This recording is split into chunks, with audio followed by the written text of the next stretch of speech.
A confirmation page allows us to display the contents of the form fields that the site visitor has entered.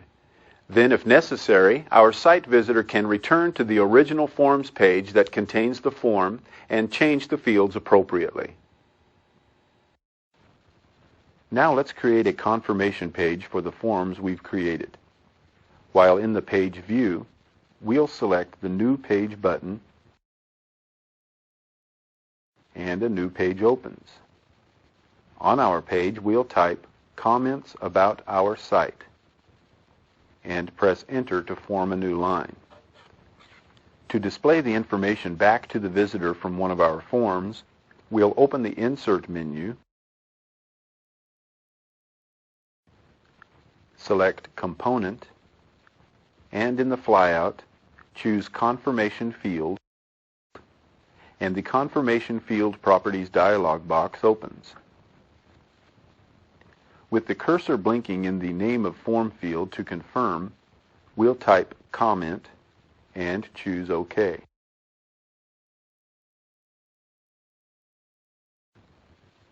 We are returned to our page with the name of the field displayed in brackets.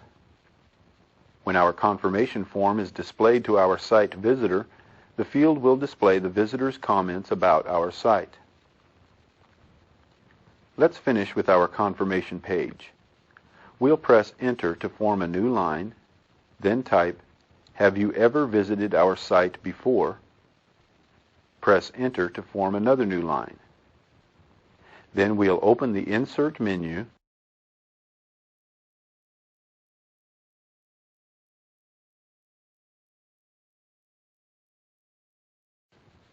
select Component, and in the flyout, choose Confirmation Field, and the Confirmation Field Properties dialog box opens.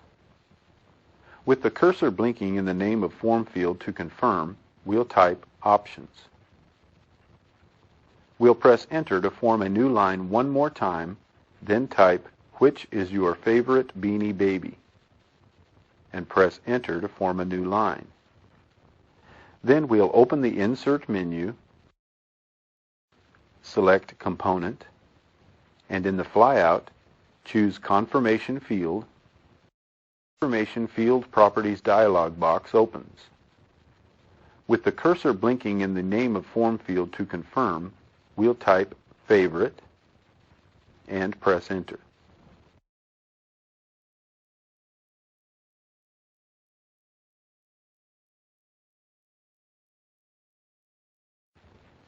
Next, we'll add some different types of buttons to our confirmation page. With the cursor at the last line on our page, we'll select the Insert Component button on the standard toolbar. In the flyout, we'll select Hover button. Then the Hover button Properties dialog box opens, and the Hover button has been added to our web page.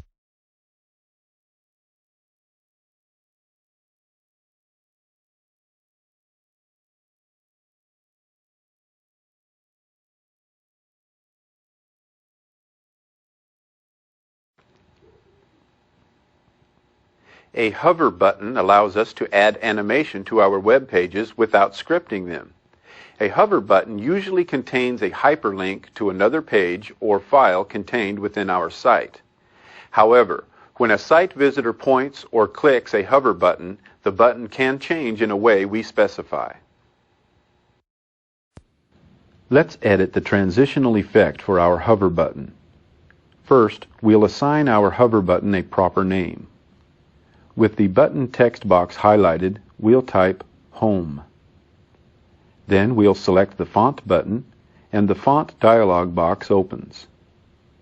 Let's change the font style to bold by clicking the Font Style drop-down arrow, choosing Bold, and selecting OK. The Link To box allows us to create a hyperlink for the hover button.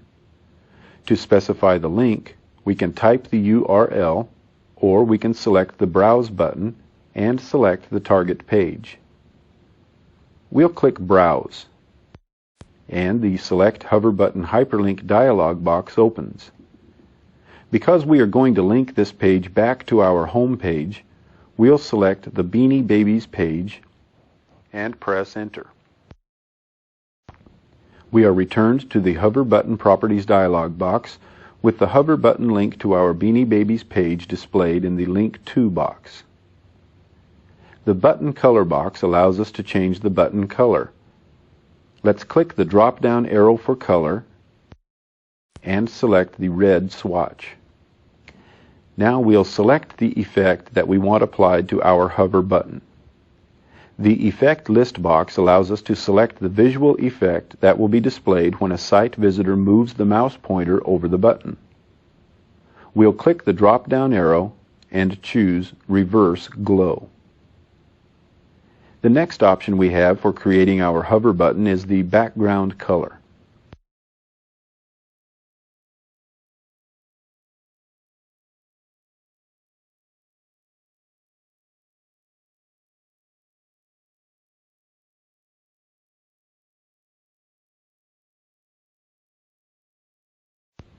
We'll click the drop-down arrow and select the white color swatch to match the color of our background, since we can't set the color to transparent. The Effect Color box allows us to select the color for the selected effect. This color is the color that will appear over the button color. Because we set our button color to red, we'll leave the color blue selected for our effect color. However, to change the color, we would simply click the drop-down arrow and select the appropriate color swatch. The next two options, the width and height boxes, allow us to control the dimensions for our button, which we'll leave in the default settings. Then, with all the settings correct, we'll choose OK to return to the front page editor with our hover button completed. Let's preview our hover button in our browser. We select the Preview in Browser button, and when prompted to save the changes to our confirmation page, we'll select Yes. After our page loads, we'll move the mouse pointer toward the button and watch it change appearances. Now that's cool. Let's close our browser to return to the front page editor.